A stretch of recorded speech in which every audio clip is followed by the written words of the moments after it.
It's Mickey TV, and this is my Minnesota Vikings 2018 season game number 2 review and analysis of the Minnesota Vikings game against the Green Bay Packers at Lambeau Field.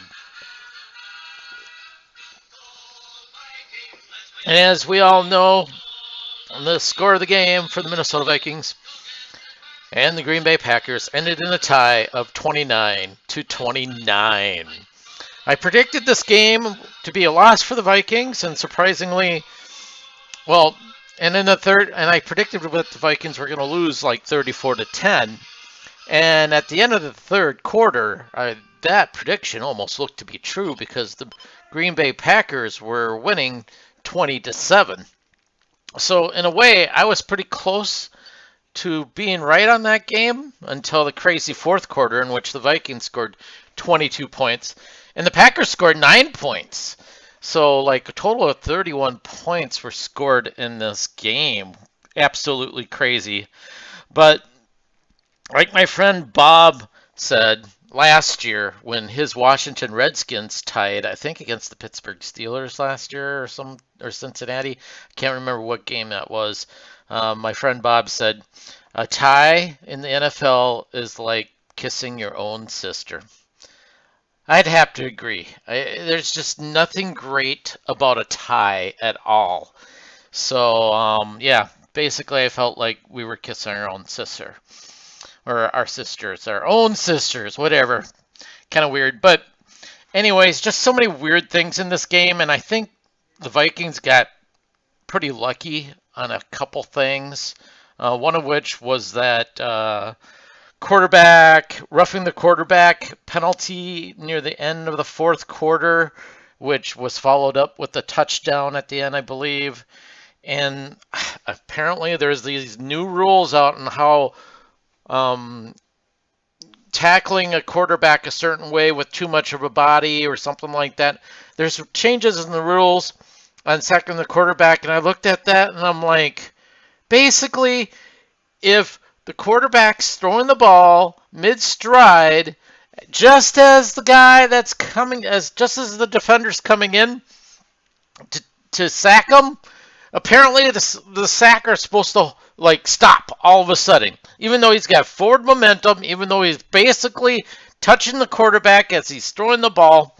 And that's what what this feels like with this new rule thing. It's very subjective too. I find that kind of interesting. So the Vikings should have lost that game because I thought, even as a Vikings fan, even though I hate the Packers, I thought that call was bullshit. I really do. So you have to kind of put an asterisk on this game for the Minnesota Vikings. They got lucky with that one call. Number of issues, like I said, Mike Zimmer. He should have won this game with the chances he got. At the end of the game, he should have won this game on the sole on one reason only. On this is that there's still plenty of time left on that clock to run a few more plays before kicking the field goal at the end and see if you can get a touchdown. But no, he plays not to lose. I told you, this guy doesn't play to win. He plays not to lose. And instead, at the end of the game, he let the time run out instead of using the extra time to try to push it in for a touchdown. And in my opinion, he should have just went for the touchdown anyways and not go for the field goal. Because the way the kicker was going, it really sucked. It really sucked. He was unreliable. And it was just like, nope, you shouldn't have done that. And I would have been fine if he would have gone for a touchdown. Because the kicker just really sucked. And I felt bad for Daniel Carlson. He's a rookie. And I don't know why the Vikings drafted him. Apparently he wasn't that great in college either. So I don't know what the deal is. I felt bad with about him. The Vikings signed on Dan Bailey and cut Carlson from the team. So we got a former Cowboy. And another player that I'm kind of miffed about as well. He's a former first-round draft pick. And that's Laquan Treadwell. I mean, he had 2 receptions for 23 yards, and a TD. So he started out good in the game, and then he dropped a few passes, and then there was a ball tip from his fingers that turned into an interception. I don't think it was a touchdown. No, it didn't run in for a touchdown, but the Packers got a field goal off of that afterwards. So, I'm so pissed off because I really don't think Mike Zimmer's that great of a coach in regards to developing players. And Treadwell, I know, has a lot of talent, but for some odd reason, he hasn't emerged at all at being a dominating wide receiver. And I don't know if it's because he has to be a third wide receiver because Stephon Diggs and Thielen are doing great, but I just feel like this guy could be a lot better player. And then Daniel Carlson. He was 0 for 3 on field goals, and he was 3 of 3 on extra points. But when you miss that many field goals in game, especially a couple of short ones, that's really troubling to say the least. So in that regards, I mean, he deserved to get cut, but in another way, I'm like, well, the special team's been sucking anyways since Mike Zimmer has been a coach. We've never had a really good, consistent kicker, so. So we should have lost this game. Somehow we managed to tie, which, like I said, it feels like kissing your own sister. All right, I'm going to go through the highlights really quickly here, and because I only have a few minutes left here. Kirk Cousins was 35 of 48 for 425 yards, 4 TDs, and an interception, even though that interception wasn't really his fault. And his quarterback rating was 118.8. A great game. Some of these stats you got to kind of look at and say they're kind of padded because they played extra time in the overtime, but still pretty good stats to see nonetheless. Dalvin Cook had 10 carries with 38 yards and 3 receptions for 52 yards. Not a lot of rushing in this game, but they had to come from behind early, so there was a lot of passing. Unfortunately, Dalvin Cook got hurt, and he's not going to be able to play next week. So more on that on my next video. Adam Thielen was the leading receiver with 12 receptions for 131 yards and 1 TD. Followed closely by Stephon Diggs with 9 receptions, 128 yards, 2 TDs. So pretty much they tied in regards if you look at that. Kyle Rudolph had 7 receptions for 72 yards.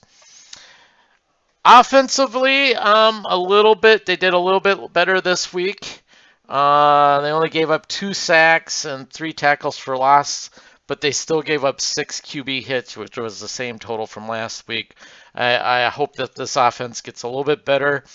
Seeing the stats from Kirk Cousins, I have a feeling this offense is doing well for him. So I think a big highlight of the game is the Minnesota defense again. They gave up some points early in the game and gave up a lot of big points early in the game, but in the third quarter they didn't give up any points. Fourth quarter they only gave up 3 field goals, and I think Minnesota's defense is the huge reason why we were still in this game at the end. Minnesota defense had 4 sacks, 5 tackles for loss, and 9 QB hits. So not too bad for that game. Some of the highlights for defensive players: Xavier Rhodes, 8 tackles, 8 of which were solo. Andrew Sandejo, this photo's an old photo, not a current photo I could find from the game. 8 tackles, 7 solo. Harrison Smith had 8 tackles, 6 solo. Eric Kendricks had 8 tackles, 6 solo. Mackenzie Alexander had 7 tackles, 7 of which were solo. He had 1 sack, 1 tackle for loss, and 1 QB hit. And Daniel Hunter had 6 tackles, 5 solo, 1 sack, 1 tackle for loss, and a QB hit as well. Defense is doing great as usual. So those are the highlights of the game. Like I said, a tie's basically the equivalent of kissing your own sister. I don't really care for a tie. Hopefully we can get some wins coming after this game. Next game is the Buffalo Bills, and I will give you my prediction later this weekend. I'll talk to you guys later. Skol Vikings!